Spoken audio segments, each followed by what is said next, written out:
শিক্ষা দপ্তরের অনুমতি ছাড়া স্কুলে কোনো রকম নিয়োগ নয়, এই মুহূর্তের বিরাট বড় নির্দেশ। কেন এরকম হঠাৎ নির্দেশ দিল শিক্ষা দপ্তর, জানার জন্য অবশ্যই দেখতে থাকুন ভিডিওটি। যারা চ্যানেলটিকে এখনো পর্যন্ত সাবস্ক্রাইব করেনি অবশ্যই চ্যানেলটিকে সাবস্ক্রাইব করবেন এরকম প্রাইমারি এবং আপার প্রাইমারির নিত্য নতুন আপডেটগুলি জানার জন্য। রাজ্যে নিয়োগ দুর্নীতির মাঝেই বড় খবর সামনে এলো। শিক্ষা দপ্তরের অনুমতি ছাড়াই স্কুলে অস্থায়ী শিক্ষক নিয়োগ করা যাবে না বলে জানিয়ে দেওয়া হলো। এই মর্মে জারি হলো নির্দেশিকা। লোকসভা ভোট চলাকালীন বিভিন্ন জেলার স্কুল পরিদর্শকের কাছে এই নির্দেশিকা পাঠালো স্কুল শিক্ষা দপ্তর।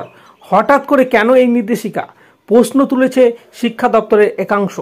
সূত্রে খবর, এই সিদ্ধান্ত আগেই কার্যকর করেছে শিক্ষা দপ্তর, সেটা আরও একবার স্কুলগুলিকে স্মরণ করিয়ে দিতে এই নির্দেশিকা জারি করা হয়েছে।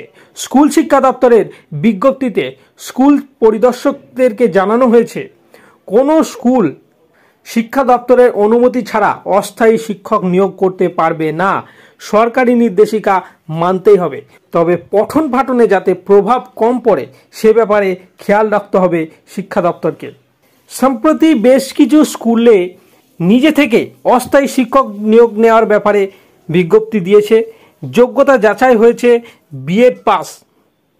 অস্থায়ী শিক্ষক নিয়োগ হলে কয়েক বছর পর তাদেরকে স্থায়ীকরণের দাবি উঠতে থাকে। সেটা হলে সমস্যার মুখে পড়তে হতে পারে শিক্ষা দপ্তরকে। এমনিতেই নিয়োগ দুর্নীতি নিয়ে জেরবার রাজ্য সরকার। কলকাতা হাইকোর্টের নির্দেশে 26,000 জনের চাকরি বাতিল হয়েছিল, যদিও পরে দেশের সর্বোচ্চ আদালত সুপ্রিম কোর্ট সেই আদেশে আপাতত স্থগিতাদেশ দিয়ে তাদের স্বস্তি দিয়েছে। এরই মধ্যে শিক্ষা দপ্তর এরকম একটি বিশেষ গুরুত্বপূর্ণ নির্দেশ জারি করলো। তাই কোনো স্কুলে কোনো রকমভাবে অস্থায়ী শিক্ষক নিয়োগ করা যাবে না। শিক্ষক নিয়োগ করতে গেলে আগে শিক্ষা দপ্তরের অনুমোদন নিতে হবে, তারপর স্কুলে অস্থায়ী শিক্ষক নিয়োগের জন্য বিজ্ঞপ্তি প্রকাশ করা যাবে এবং নিয়োগ করা যাবে।